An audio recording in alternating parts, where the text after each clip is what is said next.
સુરત રક્તદાન કેન્દ્રની નવી પહેલ. હવે થેલેસેમિયાના દર્દીઓને થશે પૂરતી સારવાર. આજે થેલેસેમિયાના દર્દીઓ બ્લડ ટ્રાન્સલેશન અને રિસર્ચ સેન્ટરનું રક્તદાન કેન્દ્રમાં ઉદ્ઘાટન કરવામાં આવ્યું. સુરત શહેરના જાણીતા અને માનીતા ડોક્ટર દ્વારા રિસર્ચ સેન્ટરનું ઉદ્ઘાટન કરવામાં આવ્યું. થેલેસેમિયાના દર્દીઓને free of cost blood transaction કરી આપવામાં આવશે.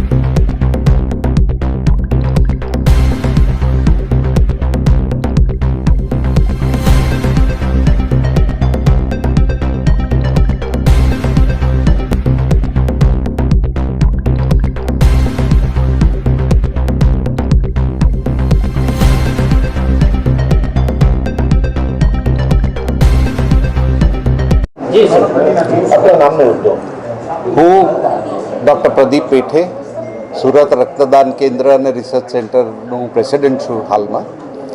અને આજે થેલેસીમિયા ટ્રાન્સફ્યુઝન સેન્ટર અને રિસર્ચ સેન્ટરનું આજે ઉદ્ઘાટન છે.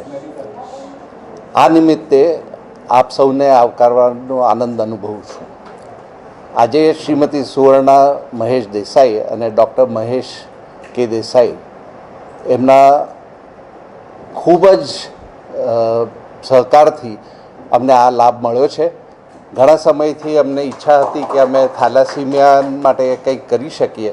થેલેસીમિયા માટે લોહી તો પુરવાર અમે કરતા જ હતા, પણ આજે આ સેન્ટરની શરૂઆત થેલેસીમિયાના જે દર્દીઓ છે, એટલે બાળકો છે, એ લોકોને બ્લડ ટ્રાન્સફ્યુઝનની શરૂઆત આજે અહીંયાથી થશે. એટલે આવતા સમયમાં એ લોકો અહીંયાથી ફ્રી બ્લડ પણ લઈ શકશે અને અહીંયા જ ટ્રાન્સફ્યુઝન પણ થઈ શકશે. નમસ્તે.